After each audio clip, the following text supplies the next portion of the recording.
स्वागत है आप सभी का आपके अपने चैनल जिज्ञासा एजुकेशन में। Master of arts in psychology की क्लासेस चल रही हैं। आज की वीडियो में हम करने वाले हैं MPC 001 cognitive psychology learning and memory का ब्लॉक नंबर 4 जिसका नाम है problem solving.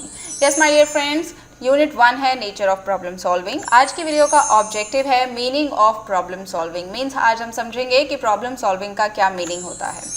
Problem solving is an important part of thinking process. Thinking process का एक बहुत इंपॉर्टेंट पार्ट है हमारा प्रॉब्लम सॉल्विंग। अगर हम जनरली ये बात करें कि व्हाट इज़ प्रॉब्लम, तो हम ये कह सकते हैं it is any kind of conflict और difference between one situation and other. अब इसमें जो हम प्रोड्यूस करना चाहते हैं, जो हम चाहते हैं कि ये चीज़ निकल कर आए, उसे हम कहते हैं गोल। कॉग्निटिव प्रोसेसिंग होता है, उसका एम होता है ये फिगर आउट करना कि हम किसी गोल को कैसे अचीव कर सकते हैं, और इसी चीज़ को फाइंड आउट करने को कहते हैं प्रॉब्लम सॉल्विंग। प्रॉब्लम सॉल्विंग में जो प्रॉब्लम सॉल्वर है वो हमेशा ये चाहता है कि वो एक ऐसा मेथड ढूंढ पाए जिससे कि वो अपनी प्रॉब्लम को ट्रांसफॉर्म कर पाए करंट स्टेट से डिज़ायर्ड स्टेट में। अब क्योंकि वो ऐसा करना चाहता है, क्योंकि उसके पास एक ऐसा इमीडिएट सोल्यूशन नहीं है जिससे वो अपनी प्रॉब्लम को सॉल्व कर पाए, इसीलिए उसे चाहिए कि वो एक ऐसा मेथड ढूंढे जिससे कि वो करंट स्टेट में जो प्रॉब्लम है उसको अपने डिज़ायर्ड स्टेट, जिसे हम गोल स्टेट भी कह सकते हैं, उसमें ट्रांसफॉर्म कर पाए। इस तरीके से आप देखेंगे कि प्रॉब्लम सॉल्विंग का जो मेन मोटिव है, जो हॉलमार्क है, वो एक्चुअली ये है कि हम एक ऐसे न्यू मेथड को इन्वेंट करें कि जिससे हम अपने प्रॉब्लम को एड्रेस कर पाएँ, या इसी तरीके की कोई और प्रॉब्लम हमारे सामने आए तो हम उसे आसानी से सॉल्व कर पाएँ। This definition has 3 parts. Means कि जब आपने देखा कि प्रॉब्लम सॉल्विंग में एक प्रॉब्लम सॉल्वर है जो कि वो मेथड ढूंढ रहा है जिससे कि वो अपनी करंट स्टेट को डिज़ायर्ड स्टेट में चेंज कर पाए, तो इस पूरी डेफिनेशन में आपको दिखाई देगा कि हमारे पास 3 पार्ट्स आते हैं। Number 1, problem solving is cognitive. Means कि वो अपने माइंड का इस्तेमाल करेगा जब वो प्रॉब्लम सॉल्विंग करेगा। उसके पास जो प्रॉब्लम आएगी वो इंटरनली अकर होती है माइंड में, और फिर वो हमारे बिहेवियर में हमें दिखाई भी देती है indirectly. Problem solving is a process. Problem solving जो है वो एक प्रोसेस है, ये कोई प्रोडक्ट नहीं है कि हाँ भाई अब हमने ये सोल्यूशन निकाल लिया है तो ये प्रॉब्लम सॉल्विंग है। नहीं, problem solving is a process जिसमें कि हम नॉलेज रिप्रेजेंटेशन का मैनिपुलेशन करते हैं।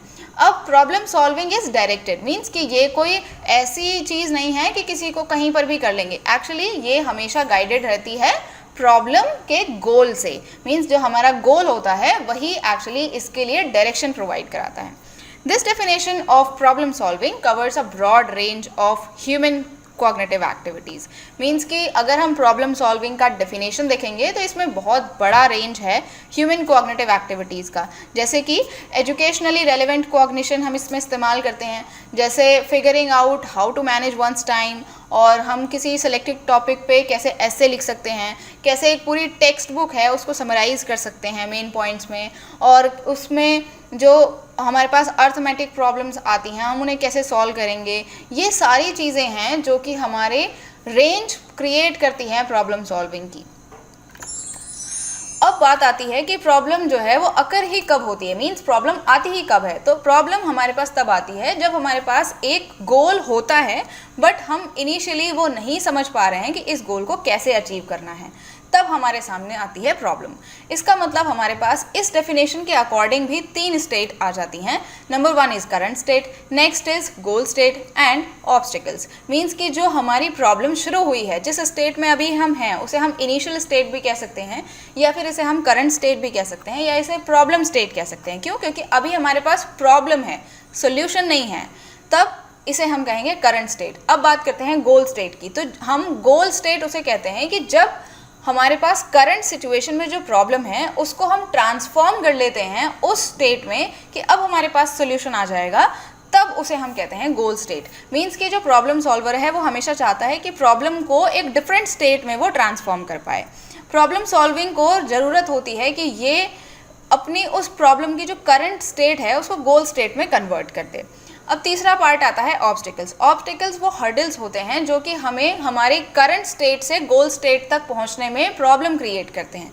जैसे हमें ये नहीं पता है कि करेक्ट सोल्यूशन क्या है, जैसे हमें ये नहीं पता है कि इफ़ेक्टिव सोल्यूशन मेथड क्या हो सकता है, कौन कौन सी इन्फॉर्मेशंस हम यूज़ कर सकते हैं, कौन कौन से तरीके हम इसमें लगा सकते हैं अपनी प्रॉब्लम को सॉल्व करने में। तो ये सब क्या है, ये ऑब्स्टिकल्स हैं, हर्डल्स हैं हमारी प्रॉब्लम को करंट स्टेट से गोल स्टेट तक पहुँचने में क्रिएट होने वाले। अब according to this definition problem is personal, means कि पर्सनल होती है प्रॉब्लम, क्योंकि एक सिचुएशन एक पर्सन के लिए प्रॉब्लम हो सकती है लेकिन वही सिचुएशन दूसरे पर्सन के लिए ज़रूरी नहीं है कि प्रॉब्लम हो। जैसे आप इसमें एक एग्जांपल देख रहे हैं 3 + 5 = व्हाट। अब आप अगर इसे किसी 5 या 6 ईयर के बच्चे से पूछेंगे कि इस प्रॉब्लम का सोल्यूशन बताओ, तो उसके लिए ये एक बहुत बड़ी समस्या हो सकती है, वो इसमें बहुत ज़्यादा दिमाग लगाएगा, बहुत सारे ट्रिक्स लगाएगा, लेकिन उसे शायद सोल्यूशन ना मिले। लेकिन यही चीज़ आप एक अडल्ट से पूछेंगे, वो बहुत ईजीली आपको बता देगा that the solution is 8, means 3 + 5 = 8। अब वो इसको आपको अलग अलग तरीके से करके बता सकता है कि 5 का जो 1 है वो अगर आप 3 को दे देंगे तो वो भी 4 हो जाएगा, ये भी 4 हो जाएगा, और 4 4 8 होते हैं, इस तरीके से भी समझा देगा। लेकिन एक 6 ईयर का बच्चा इस चीज़ को नहीं समझ पाएगा और नहीं आपको समझा पाएगा। तो इसका मतलब क्या हुआ, 3 + 5 जो है वो 6 ईयर के स्टूडेंट के लिए तो एक प्रॉब्लम है लेकिन एक अडल्ट के लिए नहीं है। इसका मतलब प्रॉब्लम जो है वो पर्सनल होती है। एक सिचुएशन एक पर्सन के लिए प्रॉब्लम हो सकती है, पर ये ज़रूरी नहीं है कि दूसरे पर्सन के लिए भी वो प्रॉब्लम हो। आई होप आपको ये समझ आ गया है कि प्रॉब्लम क्या है और आप अच्छे से एक्सप्लेन कर सकते हैं, और अगर ये एग्जाम में आ जाए तो आप लिख भी सकते हैं। Thanks for watching this video, subscribe my channel, leave comments, share my videos and don't forget to hit the bell icon. Bye bye my dear friends.